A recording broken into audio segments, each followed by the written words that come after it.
영화나 드라마, 만화에서만 보던 탐정들. 우리나라에도 약 8,000명에서 10,000명에 이르는 탐정이 활동하고 있다는 사실 알고 계신가요? 이들은 일손이 모자란 공권력을 대신해 소송 준비 등을 위한 정보나 증거를 수집하는 역할을 하고 있습니다.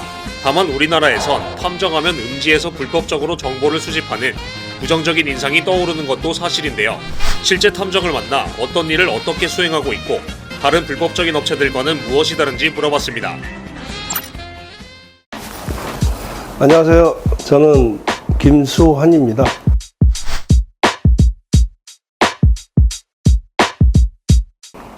저는 경찰 공무원으로 23년 생활을 했고요.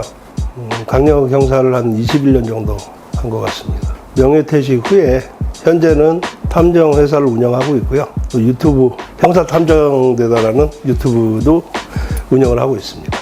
탐정이 하는 일을 좀 간략하게 좀 소개해 주세요. 형사적으로 이제 처벌을 할 수 있는, 수사기관에서 처벌할 수 있는 형사적인 사건을 제외한 나머지 부분, 뭐 민사가 될 수도 있고, 뭐 단순 가출, 뭐 미성년자나 여자분들 같은 경우에는 뭐 유괴, 납치, 뭐 실종, 뭐 이러한 부분들에 대해서 피해가 이제 범죄에 연관이 돼 있을 것 같다는 판단이 들면 수사기관에서 수사를 하는 것이고, 그 나머지 뭐 부모 자식 간에 뭐 다툼이 있었다든가 금전적인 문제가 됐든 뭐 여러 가지 뭐 결혼 문제부터 해서 여러 가지 문제가 있어서 본인이 자발적으로 집을 나갔을 때, 성인의 경우에는 수사기관에서 그걸 해줄 수가 없어요.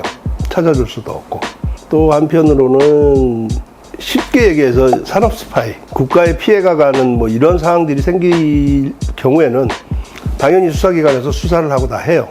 하지만 일반 그 중소기업 같은 경우에 조그만 회사나 이런 데에서는 수사를 만약 수사기관에서 수사를 하려면 증거 자료 이런 게 필요하기 때문에 무턱대고 수사 의뢰를 한다고 해서 수사를 해주지를 않아요. 할 수가 없고. 그 이제 왜 그러냐면 이제 그게 잘못되면 청탁 수사가 되기 때문에 그러한 부분들에 대해서는 증거 내지는 뭐 이런 여러 가지 자료가 제출이 될 때만 수사에 이게 적합하다고 판단이 되면 수사를 할 수 있는 기능이다 보니까 그러한 이제 증거 같은 거 찾는 부분, 뭐 배임 횡령부터 해서 경쟁업체에 뭐 회사의 뭐 기밀 내지는 그런 자료 같은 걸 넘겨준다든가 팔아먹는다든가 이제 그러한 부분들, 그런 걸 이제 증거를 수집을 해서 수사기관에서 수사를 할 수 있도록.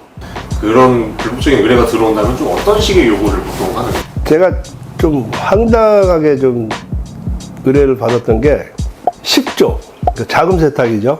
반전 내지는 뭐 이렇게 좀 돌려쳐서 수수료를 10%를 주겠다고 하면서 저한테 의뢰가 왔었고, 뭐 사기가 만약에 아니라면 그 부분에 대해서는 수사할 부분이 꼭 필요하겠다라는 생각이 들어서 제 지금 현직에 있는 후배한테 그 자료를 줬죠. 수사를 하라고. 그래서 지금 현재 수사 중에 있습니다. 보면은 뭐 말 그대로 그냥 그 방송이나 이런 데서 나온 것처럼 누구를 뭐 해코지를 해야 되는데 해줄 수 있느냐, 뭐 얼마 정도만 해줄 수 있느냐, 뭐 이런 것부터 해서 뭐 하여튼 불법적인 거는 간혹 그 의뢰가 왔었는데 지금은 불법 의뢰가 없더라고요.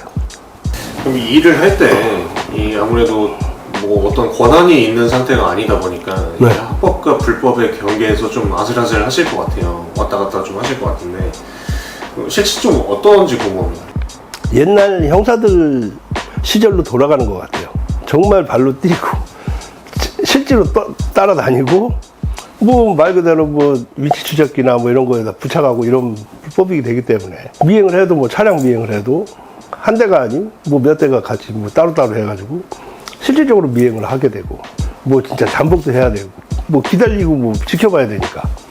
그러니까 옛날 형사 시절로 돌아가는 거 아닌가. 불법적으로 하려고 하면 당연히 뭐 편하겠죠. 뭐 위치 추적기 뭐 차량 같은 데 진짜 달아놓으면 어디로 가는지 동선 다 나오니까 그러한 부분들은 뭐 일을 하기는 쉽고 빨리 해결은 될지 모르겠지만 그게 이제 의뢰인분한테도 피해가 가는 불법적인 일이기 때문에 그거를 지양을 하고 안 하다 보니까 힘도 그만큼 몇 배로 더 들고 시간도 더 오래 걸리고 의뢰인 분들도 불법을 해서라도 뭐 이렇게 해결을 해 달라고 하는 경우들이 왕왕 있어요. 그렇게 해서는 안 된다는 걸 이제 얘기들은 하는데 또 불구하고 많이 돈은 적게 들이고 일은 빨리 해결하고 싶은 마음에 그런 불법 업체들을 찾아가시는 분들이 계신데 안 그러셨으면 좋지 않을까.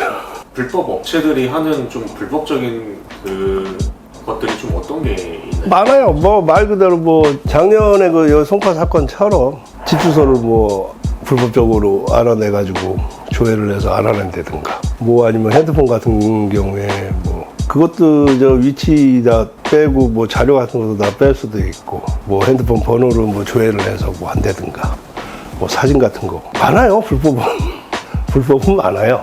가장 기억에 남는 의뢰가 있다면은 좀 어떤 게 있으시나요?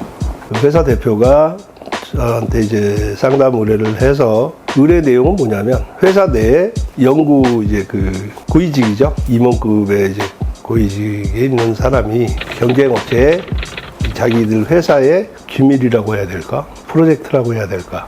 그러한 부분을 넘긴다는 이제 의심을 대표가 하고 그 부분에 대해서 증거를 찾기 위해서 저한테 의뢰를 했었고 그 증거를 찾는 기간이 처음에는 한 4주, 5주 동안 아무 이제 이상한 낌새가 아예 없었기 때문에 그 의뢰를 했던 회사 대표 입장에서는 뭐 자기가 잘못 생각을 한 건 아닌가 그런 생각을 할 정도로 너무나 이제 평이하게 회사 집 뭐 아니면 뭐 친구 이렇게 만나는 시스템이 그냥 계속 그렇게 돌아가다 보니까 근데 이제 제가 뭐 잘나서 그런 게 아니라 어쨌든 형사 그 경험으로서 20년을 넘게 이제 형사 생활을 하다 보니까 저만의 뭐 감촉 뭐 이런 것 때문에 저도 이제 이상하다는 생각을 하고는 있었어요. 제가 그 대표를 설득해서 계속 진행을 했고 7주 만인가? 7주 때 그 평소와 다르게 안 가던 지역에 대상자가 움직이는 걸 이제 포착을 하고 차가 4대 갔던 것 같아요. 그 상대방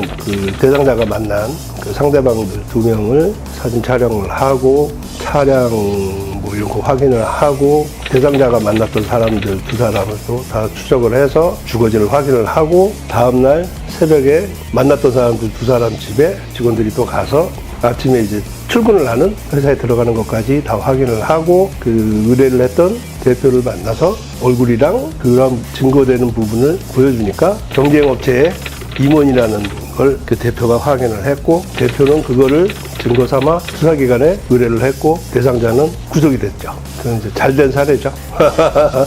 고생은 했지만.